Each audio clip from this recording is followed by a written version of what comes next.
आवाज आ रही है आप लोगों को मेरी? हेलो रौनक, अनुराधा, आवाज आ रही है क्या?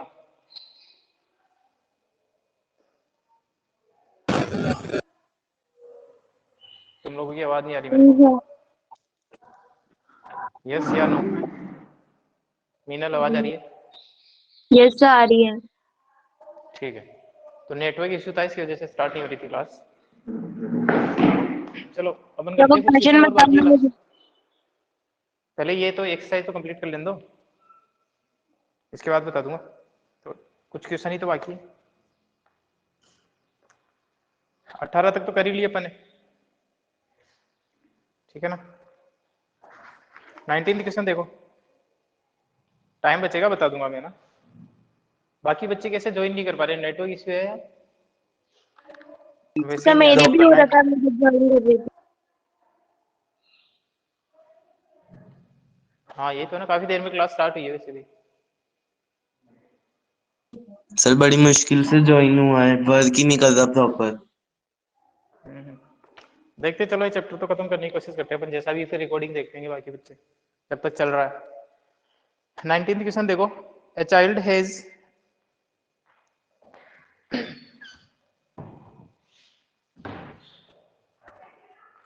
A child has a die whose 6 faces are letters given below. एक डाइस है, इस बार डाइस के जो फेस है 6 फेसेस होते हैं, उस पर नंबर नहीं लिखे हुए, लेटर लिखे हुए A B C D E ए। ठीक है, आप दो जगह ए लिखा हुआ है, बाकी बी सी डी ई लिखा हुआ है। The die is thrown once, what is the probability of getting A? Simple simple से क्वेश्चन है, क्वेश्चन नंबर 19। इस बार डाइस पे 1 2 3 4 5 डॉट्स नहीं है, उसकी जगह A B C D E ए लिखा हुआ है। तो प्रोबेबिलिटी क्या है? अच्छा, सैंपल स्पेस जो है अपन, जो टोटल आउटकम है, जो टोटल आउटकम्स है इस बार डाइस के केस में, वो कुछ ऐसे हैं कि ए आ सकता है, या फिर बी आ सकता है, या फिर सी आ सकता है, डी आ सकता है, ई आ सकता है, या फिर वापस से ए आ सकता है। तो ए का चांस 2 है, ठीक है ना। तो अपन प्रोबेबिलिटी ऑफ ए निकालनी है, तो favourable to A upon total. यहाँ पे ए के फेवरेबल कितने हैं? 2 है और टोटल 6 है, तो प्रोबेबिलिटी क्या हो जाएगी यहाँ पे? 1/3। सिंपल सा चैप्टर है बिल्कुल। प्रोबेबिलिटी ऑफ डी निकालनी है, तो डी के फेवर में केवल ए की है, तो 1/6 इसकी प्रोबेबिलिटी हो जाएगी। क्वेश्चन नंबर 20 आपको नहीं करना है, ठीक है ना।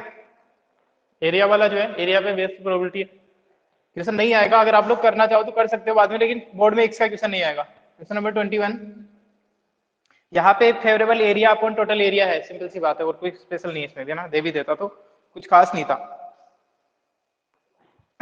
देखो 21st question, a load consists of 144 ball pens, 144 ball pens of which 20 are defective and others are good.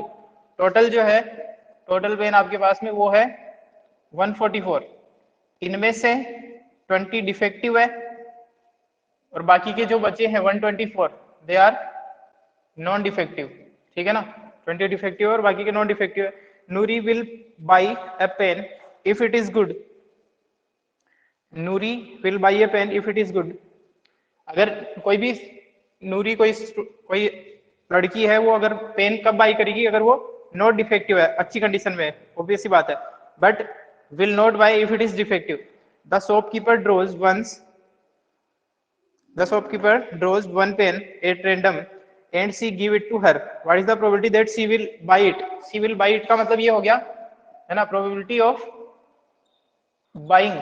probability of buying का मतलब ये हो गया ना कि probability of good pen, not defective। ये बाई कब करेगी? जब पेन गुड है, अच्छा पेन है, तब वो बाई करेगी। तो इसका मतलब probability of buying, probability of not defective, यही हो जाएगा। और यहाँ पे नॉन डिफेक्टिव कितने हैं अपने पास में? 124 है, और टोटल कितने हैं? 144 है। इसको सिंप्लीफाई कर सकते हैं अपन। सेकंड बोल रही है कि सी विल नॉट बाई, तो सी विल नॉट बाई के लिए अपन डायरेक्ट फॉर्मूला भी इनमें से 20 अपन ये भी कर सकते हैं, वरना 1 माइनस वो भी कर सकते हैं ना, probability of not buying, not buying. तो ये हो जाएगा प्रोबेबिलिटी ऑफ डिफेक्टिव। अगर डिफेक्टिव हो तो वो बाई नहीं करेगी, दैट इज 20 अपॉन 144। इसको अपन सिंप्लीफाई कर सकते हैं, ठीक है। इसके बाद में देखो 22nd क्वेश्चन, क्वेश्चन नंबर 22। अगर इन क्वेश्चन में कोई डाउट है तो बताओ, सिंपल से क्वेश्चन वैसे होना नहीं चाहिए। 22 क्वेश्चन है, refer to example 13 first, complete the following table. Example 13 से रिलेटेड है, एग्जाम्पल 13 पढ़ना पड़ेगा। एग्जाम्पल 13 देखो, एग्जाम्पल 13 क्या है? एग्जाम्पल 13 मिल गया। एग्जाम्पल 13 है, 2 डाई, 1 ब्लू एंड 1 ग्रे। एक ब्लू डाइस है, एक ग्रीन डाई है, are thrown at the same time. जब दो डाइस एक साथ थ्रो करे जाते हैं तो 36 आउटकम बनते हैं टोटल। अपने बनाया था 1 के साथ में 1, 1 के साथ में 2, इस तरीके से। अब अपने को बताना क्या है यहाँ पे, write down the all possible outcome. मतलब इसके केस में इसका रेफरेंस साइज इतना ही होगा ना, कि 2 डाइस एक साथ थ्रो करने, एक ब्लू है एक ग्रे है, तो 36 टोटल आउटकम बनते हैं। वापस से क्वेश्चन पे आ जाते हैं। क्वेश्चन का टोटल आउटकम के लिए रेफरेंस था एग्जांपल 13 का। मैं क्लियर कर देता हूँ ये वाला क्वेश्चन। हाँ, सब बच्चे ज्वाइन नहीं कर पा रहे, लेकिन कुछ कुछ बच्चे ज्वाइन। मैं तो यही वाईफाई से चला रहा हूँ। सर्वर ही क्रैश हो रहे हैं। देखो तो 20 सेकंड में जो एग्जांपल 13 का रेफरेंस दिया है वो केवल इतना है कि यहाँ पे 2 डाइस एक साथ थ्रो करे जा रहे हैं। और जब 2 डाइस एक साथ थ्रो करेंगे अपन, तो जो टोटल आउटकम है वो 36 बनेंगे। क्वेश्चन नंबर 22 में टोटल आउटकम जो बनेंगे टोटल, वो मैंने बना रखे हैं तुम लोगों की नोटबुक में। आप लोगों ने नोट किया होगा 1,1, 1 के साथ में 2, इस तरीके से 1 के साथ में 6, और इसी तरीके से 2 के साथ में 1, लास्ट में अपन लिख सकते हैं 6 के साथ में 1, 6 के साथ में 2, और इसी तरीके से 6 के साथ में 6। तो टोटल कितने बनते हैं? 36 टोटल आउटकम बन जाते हैं। अब इनमें ये पूछ रहा है कि इवेंट दे रखी है अपने को, सम ऑन 2 डाइस। जो 2 डाइस देखे फॉर एग्जांपल ये है, इनमें 2 जो डिजिट आ रहे हैं उनका सम कितना है? 1 और 1। इनमें दोनों डिजिट का सम कितना है? 2 है। यहाँ पे इस केस में दोनों डिजिट का सम कितना है? 8 है। ठीक है ना? तो अभी इवेंट जो है वो सम पे बेस्ड है। अब अगर टेबल देखो एक बार एक्सक्यूशन की, question number 22, question number 22, question number 22 में आपके सामने एक टेबल बना रखी है। जो इवेंट दे रखी है वो दे रखी है कि सम ऑन 2 डाइस। जो 2 डाइस पे सम है, देखो 2 डाइस पे अगर 1 1 आ जाता है तो सम 2 हो जाता है, अगर 1 2 आ जाता है तो सम 3 हो जाता है, अगर 2 1 आ जाता है तो भी सम 3 हो जाता है, 6 1 आ जाता है तो सम 7 आ जाता है, 6 1 आ जाता है तो भी 7 रहेगा, 1 6 आ जाता है तो भी 7 रहेगा, 5 2 आ जाता है तो भी सम 7 है, 2 5 आ जाता है तो भी सम 7 है, 4 3 और 3 4 आएगा तो भी सम 7 रहेगा। तो इन सब केस में सम जो है वो 7 आ रहा है। अब आपको इसी तरीके से इवेंट दे रखी है। इवेंट क्या है कि सम 2 आना, सम 3 आना, सम 4 आना, सम 5 आना, सम 6 आना, 7 8 9 10 11 12। क्या 2 डाइस पे ऐसा हो सकता है कि 2 से ज्यादा सम आ जाए, 12 से ज्यादा सम आ जाए? 12 से ज्यादा आ ही नहीं सकता, दोनों पे 6 6 आ जाएगा, और 2 से कम भी नहीं आ सकता। 1 सम नहीं हो सकता क्योंकि एक पे 1 आएगा, दूसरे पे 1 आ सकता है, 1 0 नहीं हो सकता है ना। तो अब इसकी प्रोबेबिलिटी निकालनी है। अब मैं आपको बताता हूं कि सम 4 आने की प्रोबेबिलिटी निकालनी है। लेट सपोज मेरे को, है ना, लेट सपोज मेरे को निकालनी है सम 4 आने की प्रोबेबिलिटी। तो ये जो सम 4 आना है इसके फेवरेबल केस देखते हैं ना, favourable outcomes to getting sum 4। Sum 4 कब आ सकता है? इसके फेवरेबल आउटकम बताओ। 4 कब आ सकता है? जब एक डाइस पे 1 आ जाए, पहले वाले पे 1 आ जाए, दूसरे पे 3 आ जाए, पहले वाले पे 3 आ जाए, दूसरे वाले पे 1 आ जाए, और हो सकता है 2 2 आ जाए दोनों पे। ये तो एक ही बनेगा, इस 2 को इधर लेके जाओगे। और कोई तरीका है 4 आने का, सम 4 हो जाए, यही तरीका है। ठीक है, तो फेवरेबल केसेस कितने हो गए? फेवरेबल केसेस कितने हो गए? 3 हो गए। टोटल कितने थे? 36 थे टोटल। तो प्रोबेबिलिटी ऑफ सम 4 कितना हो जाएगा? 3/36, यानी कि 1/12। ठीक है ना? इस तरीके से क्वेश्चन पूछ रहा है। अब इसी तरीके से सम 11 की बात करते हैं। Probability of some 11। सम 11 के फेवरेबल केस देखते हैं अपन पहले। सम 11 कब हो सकता है? देखो 6 5 5 6 और 6 5, इन दोनों को अलग अलग काउंट करना है। फर्स्ट डाइस पे 5 आना, सेकंड डाइस पे 6 आना, फर्स्ट डाइस पे 6 आना, सेकंड डाइस पे 5 आना। और कब हो सकता है 11? 7 तो आएगा नहीं। और कोई तरीका है 11 होने का? No sir. बस यही तरीके है ना, यानी कि ये प्रोबेबिलिटी हो जाएगी 2/36, दैट इज 1/18। तो इस तरीके से ये क्वेश्चन पूछ रहा है, ये प्रोबेबिलिटीज आपको निकालनी है। ठीक है ना, ये जो सारी टेबल है सारी चीजें निकाल लोगे आप लोग, और आप लोग चेक भी कर सकते हो। जैसे इसने प्रोबेबिलिटी ऑफ 2 आने की जो है ना वो 1/36 दे रखी है, तो सम 2 कब आ सकता है? जब 1 और 1 हो, यानी कि 1 एक ही केस में आ सकता है, तो 1/36 हो जाएगा। इसी तरीके से इसने सम 8 आने के 5/36 दे रखी है। अपन बात करें सम 8 की, तो सम 8 कब कब आ सकता है?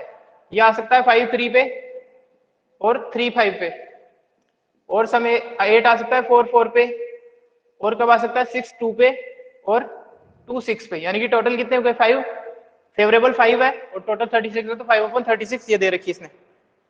ठीक है ना, थोड़ा सही क्वेश्चन है ये वाला, आप कंफ्यूज मत हो जाना इस वाले क्वेश्चन में। ठीक है, अब देखते हैं अपन, ये हो गई बात है ना इस तरीके से, यानी कि अब समझना सम 2 आने की प्रोबेबिलिटी अलग है। देख लो यहाँ पे सम 4 आने की प्रोबेबिलिटी तो 1/12 आई है, और सम 11 आने की प्रोबेबिलिटी 1/8 है, यानी कि इन दोनों की प्रोबेबिलिटी अलग अलग है। यानी कि इन दोनों इवेंट के, यानी कि सम 4 आना और सम 11 आना, इन दोनों की जो प्रोबेबिलिटी है वो अलग अलग है, यानी कि चांसेस ऑफ अकरेंस अलग अलग है। और जब चांसेस ऑफ अकरेंस अलग अलग है तो अपन नहीं बोल सकते कि इक्वली लाइकली आउटकम है ये इवेंट ई, ये जो आउटकम है ये इक्वली लाइकली नहीं है। क्यों नहीं है? इक्वली लाइकली तब बोलते हैं जब सभी की प्रोबेबिलिटी सेम हो, सभी के होने के चांसेस जो है वो सेम हो। तो नेक्स्ट क्वेश्चन शायद इसी पे बेस्ड है। सेकंड जो पार्ट है उसको देखो। सर स्टूडेंट, हाँ बोलो। सर अगर फेवरेबल आउटकम सेम हो तभी वो इक्वली लाइकली होते हैं ना? हाँ, होने के चांसेस फेवरेबल, और हाँ मतलब प्रोबेबिलिटी सेम हो जाएगी अगर फेवरेबल सेम है तो। फेवरेबल आउटकम अगर सेम है तो प्रोबेबिलिटी सेम हो जाएगी। लेकिन इक्वली लाइकली तब बोलते हैं जब सारे के सारे इक्वली लाइकली, सारे की आउटकम सेम होने चाहिए, है ना। ऐसा नहीं है कि किसी दो की प्रोबेबिलिटी सेम हो रही तो ये दोनों इक्वली लाइकली है। इक्वली लाइकली आउटकम अपन सबको मिला के बोलते हैं। अब देखो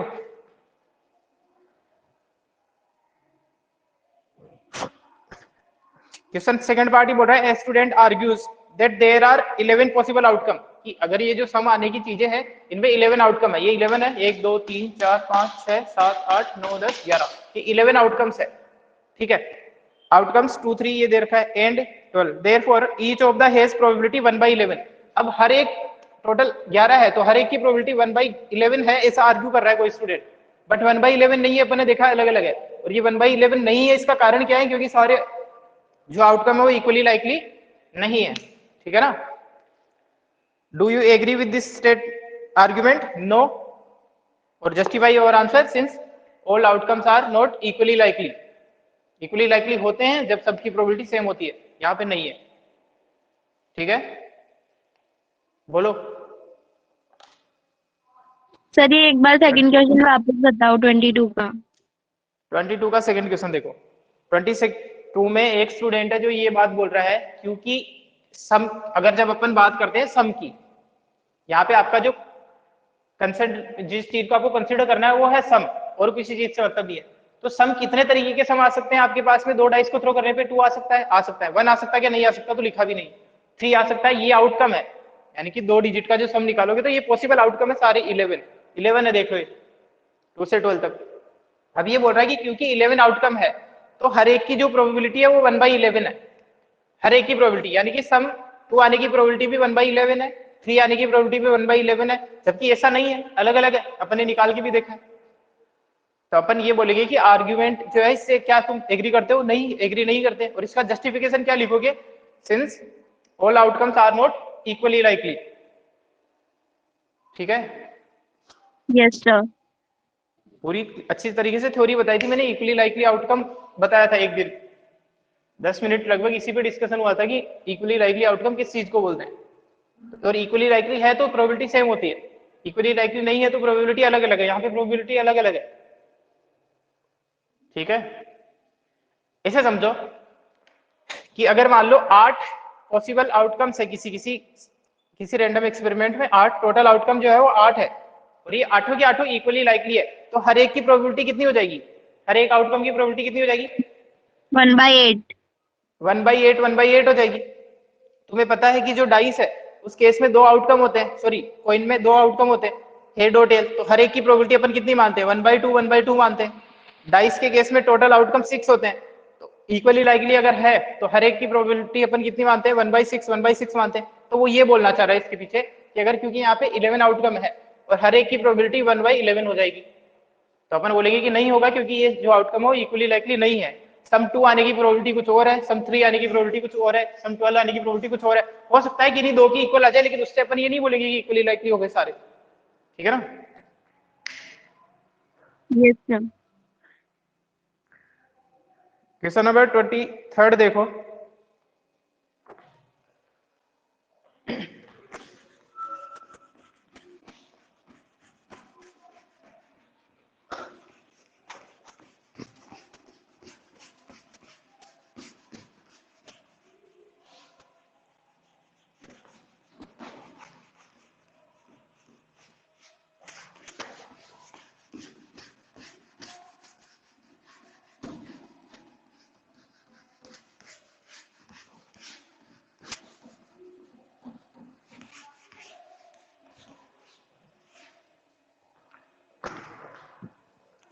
देखो 23 a game consists of tossing 1 rupee coin 3 time. एक कॉइन को 3 टाइम टॉस करना है, noting the outcome each time Hanif wins if all the tosses give the same result, that is 3 head और 3 टेल अगर आते हैं तो हनीफ जीत जाता है, and losses otherwise calculate the probability of Hanif will lose the game. 3 coin को एक साथ उछालना है, इसके पूरे के पूरे आउटकम मैंने आपको लिखा रखे हैं। Question number 23, tossing a coin thrice, या एक ही कॉइन को 3 बार उछालना है, 3 कॉइन है 3 बार उछालना है ना, तो एक कॉइन को थ्राइस करना है ना, टॉसिंग ए कॉइन थ्राइस। इस केस में मैंने आपको टोटल आउटकम लिखवा रखे हैं, वापस से बना देता हूं मैं। टोटल आउटकम्स जो बनते हैं, क्या पॉसिबिलिटी है टोटल आउटकम की, वो है कुछ ऐसे 8 बनेंगे। डायरेक्ट फॉर्मूला भी बताया था मैंने, 2 टू द पावर n का, 6 टू द पावर n का, तो यहाँ पे 8 बनेंगे, तो मैं डायरेक्ट पता है वो 8 में यहाँ पे लिख देता हूँ। 8 होते हैं head head head head head tail head tail head tail head head head tail tail tail head tail tail tail head और टेल टेल टेल। ये टोटल 8 है, 1 2 3 4 5 6 7 8। अब हनीफ कब जीतता है ना, favourable favourable outcomes of winning Hanif. Hanif के जीतने के फेवरेबल कब है, हनीफ जीतेगा कब, जब सारे पॉइंट पे सेम टॉस आना चाहिए, या तो सब पे हेड आ जाए या तो सब पे टेल आ जाए। देखो Hanif wins if all the tosses give the same result, या तो सब पे हेड आ जाए या तो सब पे टेल आ जाए, तो हनीफ जीत जाएगा। तो हनीफ कब कब जीत सकता है इसमें से, हेड हेड हेड आने पे या फिर टेल टेल टेल आने पे। ये टोटल कितने हैं, 8 है। हनीफ के जीतने के फेवर में कितने हैं, 2 है, तो हनीफ के जीतने और हारने की दोनों की प्रोबेबिलिटी निकाल सकते हैं अपन। ठीक है ना, हनीफ के जीतने की प्रोबेबिलिटी कितनी हो जाएगी, 2/8, दैट इज 1/4। 1/4। और हनीफ के हारने की प्रोबेबिलिटी पूछा गया इसने, नॉट विन, एक ही बात है। तो ये 1 - 1/4 भी कर सकते हैं, या फिर 6/8 भी कर सकते हो, 6/8 equals to 3/4। है ना, ऐसे भी कर सकते हो। और वरना इसकी कॉम्प्लीमेंट्री इवेंट है ना, ये जीतना और हारना एक दूसरे की कॉम्प्लीमेंट्री इवेंट है, तो 1 में से भी माइनस करके निकाल सकते हो डायरेक्ट। ठीक है ना। Yes sir. Question number 24, a dice thrown twice, एक डाइस को 2 बार थ्रो करना है, 36 बनेंगे। What is the probability that 5 will not come up either time, 5 will come up at least वंस। क्वेश्चन नंबर 24 देखो, इसका स्क्रीनशॉट लो।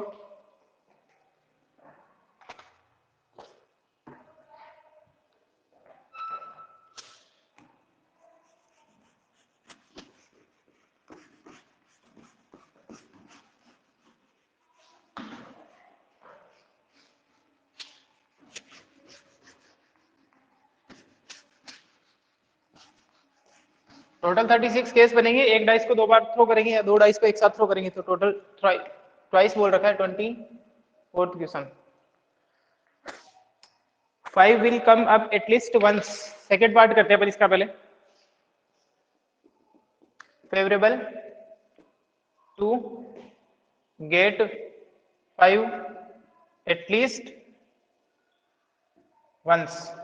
कम से कम एक बार 5 आने के फेवर में क्या है, कम से कम एक बार 5, यानी कि या तो दोनों डाइस पे 5 या फिर किसी एक पे 5।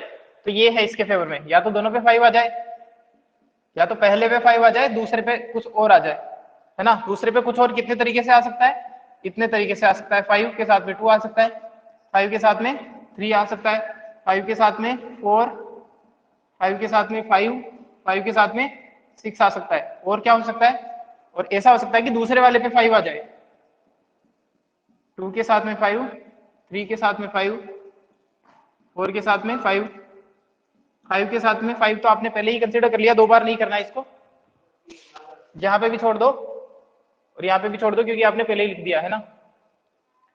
6 के साथ में 5, ऐसा ही हो सकता है कम से कम एक बार 5 आना, है ना, गेट 5 एटलीस्ट वंस। तो यही है, और कुछ बचा इसके अलावा, एक ही है, 5 और 5 10 ही हो जाएंगे, है ना, यानी कि 11 हो गए, 11 हो गया, ठीक है ना। यानी कि टोटल कितने हो गए इसके फेवरेबल, 11 11 हो गए, 11 हो गए, और टोटल कितने हैं, 36 है टोटल। टोटल आउटकम कितने बनते हैं, 6 to the power 2, that is 36। तो प्रोबेबिलिटी निकाल सकते हैं अपन एटलीस्ट 5 की, ये हो जाएगा 11/36। फर्स्ट पार्ट पूछा है, फर्स्ट पार्ट पूछा है 5 will not come up either time. इसका मतलब क्या है, 5 will not come up either time मतलब दोनों बार 5 नहीं आना चाहिए, दोनों तो बार सर 5 इनके नहीं आना चाहिए। सर इनके अलावा जो आउटकम्स होंगे वो होंगे ना फिर तो। आइदर मतलब एक पे भी 5 नहीं आना चाहिए, ये पूछना चाह रहा है ये। यस सर, तो सर इनके इनके इनके अलावा जो भी आउटकम्स होंगे वही तो होंगे। जो बाकी के बचे वो हो जाएंगे फिर तो 1 माइनस, है ना। तो 5 will not come either time का मतलब ये नहीं है कि दोनों बार ही नहीं आना चाहिए, इसका मतलब ये है कि दोनों में से एक भी बार नहीं आना चाहिए। आइदर टाइम मतलब एक भी बार नहीं आना चाहिए, आई थिंक यही है ना।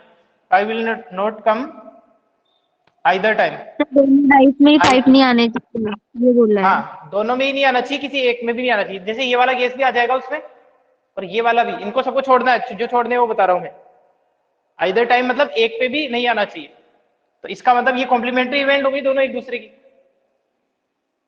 तो 1 माइनस 11/36 कर सकता हूं मैं, तो ये आ जाएगा 25/36। एक बार चेक करो यही है क्या, हाँ तो इसका मतलब यही है 5 will not come up either time मतलब एक पे भी नहीं आना चाहिए, आइदर दिस पे भी नहीं आना चाहिए, आइदर उस पे भी नहीं आना चाहिए। तो दोनों वाला तो केस आ ही गया, है ना। इसका मतलब ये हो गया कि आइदर फर्स्ट पे भी नहीं आना चाहिए और आइदर और सेकंड पे भी नहीं आना चाहिए, तो इसका मतलब ये है। तो जिसमें कम से कम एक बार आ रहा है उसको माइनस कर देंगे तो सारे जो बचेंगे उनमें 5 नहीं आ रहा होगा। इसके अलावा जो भी बाकी 25 केसेस बनाओगे तो उसमें कहीं पे भी 5 दिखना ही नहीं चाहिए। कुल मिला के सिंपल ऐसे समझ लेते हैं कि इसमें 5 दिखना ही नहीं चाहिए अपने को आगे, ठीक है। लास्ट क्वेश्चन, इसका screenshot low. Which of the following argument are correct and which are not? Give reason for your answer. If 2 coins are tossed simultaneously and are 3 possible outcomes, बनाते हैं क्वेश्चन नंबर 25। सिंपल सा question है।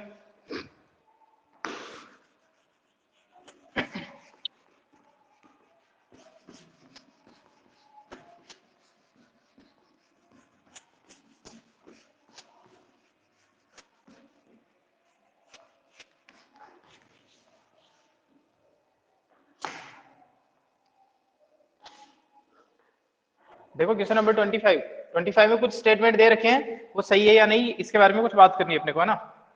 First statement बोल रहा है if 2 coins are tossed simultaneously, 2 coin को अगर अपन साथ में टॉस करेंगे तो टोटल आउटकम क्या बनते हैं।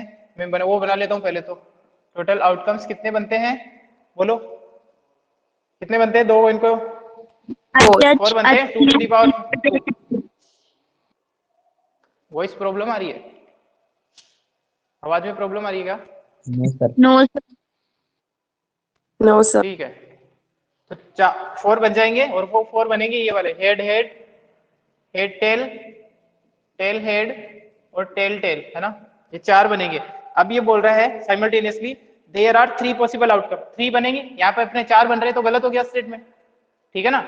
आगे बोल रहा है ये 2 heads 2 tails and 1 of each, जबकि ऐसा नहीं है, 2 head 2 tail and 1 of each, यानी कि ये गलत है। इसने इन दोनों को एक ही काउंट किया, जबकि ये दोनों अलग अलग काउंट हो गए। Therefore, for each of these outcome, the probability is 1/3, नहीं, probability 1/3 नहीं है, हर एक की probability 1/4 है, और टोटल 3 भी नहीं है 4 है, ठीक है। जस्टिफिकेशन लिख दोगे इसका, सिंपल सी बात है। सर इसमें यही लिखना है ना कि 4 पॉसिबल आउटकम्स होते हैं, 3 नहीं, इसलिए रॉन्ग है। हाँ, एक तो ये लिख देना कि no there will be 4 possible outcome and each of them will be probability equal to 1/4, इतना लिख देना, ठीक है। First part. Yes. Second part, if a die is thrown there are 2 possible outcomes, इतना पढ़ के अगर अपन क्वेश्चन को करेंगे तो फिर गलत कर देंगे। किस रेफरेंस में बात कर रहा है वो भी अपने को देखना होता है। जैसे अभी अगर अपन ने क्वेश्चन देखा था, ये वाला क्वेश्चन देखो एक बार, 20 सेकंड क्वेश्चन में जो क्वेश्चन पूछा है ना, वो अगर अपन बात करें टोटल आउटकम की तो 36 बनते हैं, लेकिन अब अपन बात करेंगे total outcome in the sense of sum, तो टोटल आउटकम यहाँ पे 11 ही है। फिर किस सेंस में वो बात कर रहा है, इस चीज को भी अपने को देखना होता है। जैसे इस क्वेश्चन में देखो, if die is thrown there are 2 possible outcome, possible outcome तो 6 होते हैं, बट आगे अपन देख लेते हैं कि किस सेंस में बात कर रहा है, एन ऑड नंबर और एन इवन नंबर। हाँ, ऑड और इवन नंबर के सेंस में बात कर रहा है, तो दो ही तरीके के आउटकम हो जाएंगे अपने पास में, कि देखो ना, ऑड 3 ऑड होते हैं 1 3 5 और 3 इवन होते हैं 2 4 6, तो क्या ऑड और इवन आने की प्रोबेबिलिटी सेम है? ऑड आने की प्रोबेबिलिटी कितनी है? 3/6, दैट इज 1/2, और इवन आने की प्रोबेबिलिटी भी कितनी है? 1/2 है। therefore the getting of odd is 1/2, ठीक है। तो ये वाला क्वेश्चन वैसे तो ये वाला आधा सही आधा गलत है, लेकिन इस जिस सेंस में इसने पूछा है उस हिसाब से सही है। देखो पीछे आंसर इसने क्या दे रखा है, कौन सी एक्सरसाइज है, 15 या 16, क्या दे रखा है? करेक्ट दे रखा है सर, दे रखा है correct the 2 outcomes are considered in the questions are equally likely, ठीक है ना। चलो अब देखो वो क्वेश्चन डिस्कस करते हैं जो तुमने पूछा था विनर। क्वेश्चन बोलूं? पता है ना मेरे को।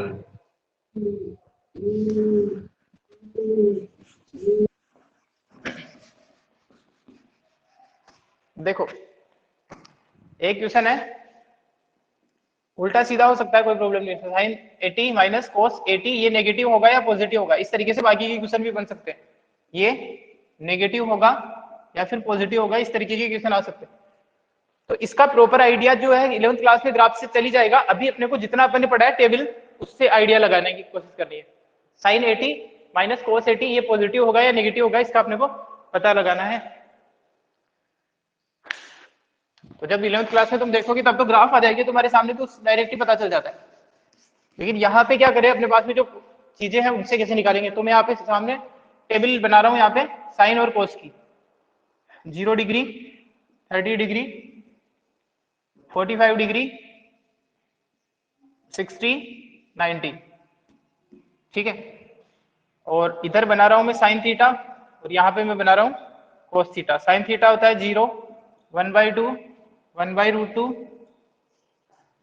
√3/2 और 1। कोस होता है 1, √3/2, 1/√2, 1/2 और यहाँ पे हो जाएगा 0।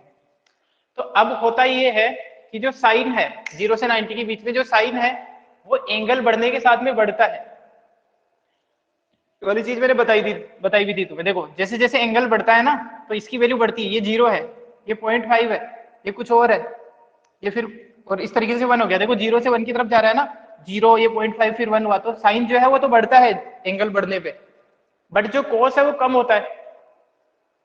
आ रही बात समझ में? Yes sir. तो आप लोग जो वैल्यूज अपने को पता है उनके बारे में बात कर लेते हैं। देखो साइन 60 और कॉस 60 में से कौन बड़ा है? साइन 60 और कॉस 60 में से कौन बड़ा है? देख लो साइन 60। साइन 60 बड़ा है कॉस 60 है ना, और साइन 90 और कॉस 90 इनमें से कौन बड़ा है? साइन 90। यानी कि ये बड़ा है। इसके बाद में Yes, बिहेवियर चेंज हुआ है यहाँ पे। यहाँ तक तो ऐसा होता था 45 पे तो दोनों इक्वल है, एग्जैक्ट 45 पे दोनों इक्वल है। इससे पहले बात करूं तो साइन 0 और कोस 0 में से कौन बड़ा? कोस 0 बड़ा। अब तक तो कोस बड़ा होता था, यहाँ पे भी कोस बड़ा है, उसके बाद में यहाँ पे दोनों इक्वल होते हैं और यहाँ पे दोनों चीजें चेंज हो जाती है। यहाँ पे साइन बड़ा हो जाता है, फिर आगे कोस साइन बड़ा हो जाता है, आगे साइन बढ़ जाएगा 90 तक।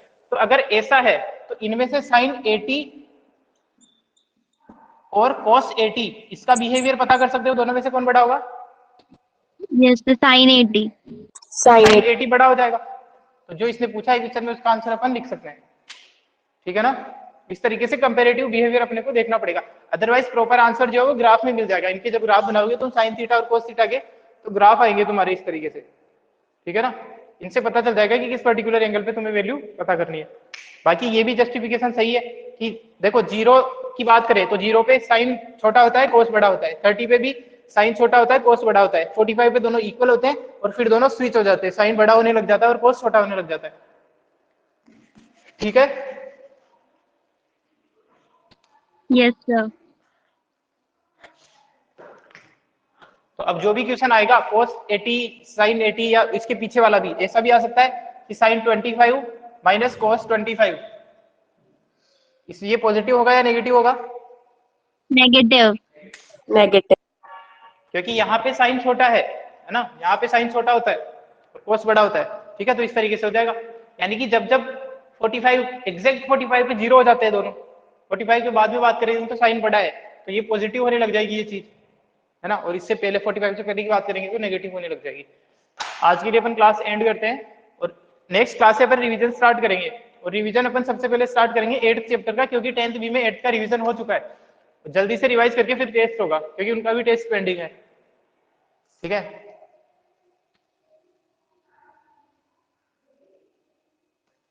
तो ओके जैसे 10th बी में प्रोबेबिलिटी हो चुका था एक बार, और 10th ए के साथ में 10th बी वालों ने भी प्रोबेबिलिटी पढ़ी, वैसे ही सर ट्रिग्नोमेट्री का हमारी रिवीजन क्लास भी ऐसा में ही होगा। तो चैप्टर 8 का रिवीजन हो गया।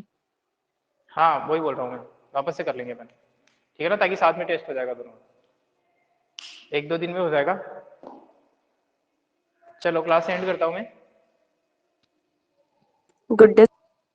गुड। Thank you.